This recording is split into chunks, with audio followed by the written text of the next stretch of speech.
कमलाकुचूचुककुङ्कुमतो नियतारुणितातुलनीलधनो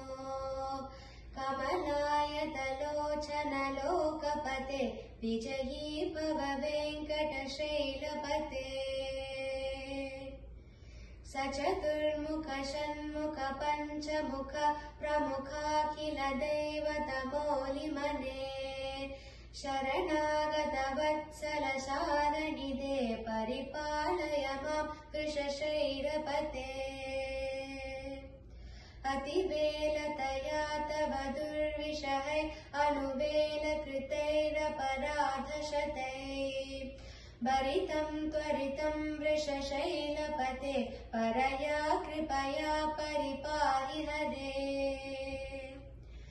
अधिवेङ्कटशैलमुदारमते जनताभिमताधिकदानरतात् परदेवतया गतितान्निगमय कमलादयितानपरङ्कलये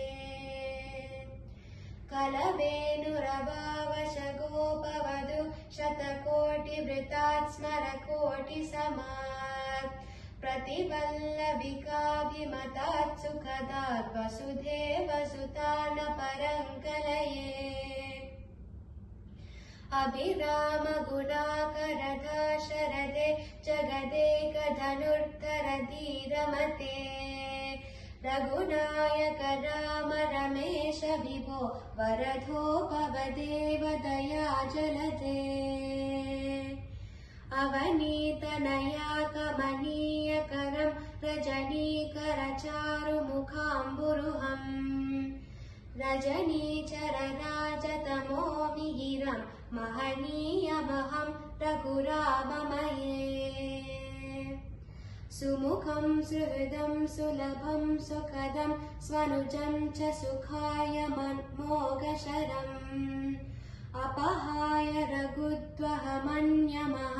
न कथञ्चन जातु भजे विना वेङ्कटेशं ननाथो ननाथ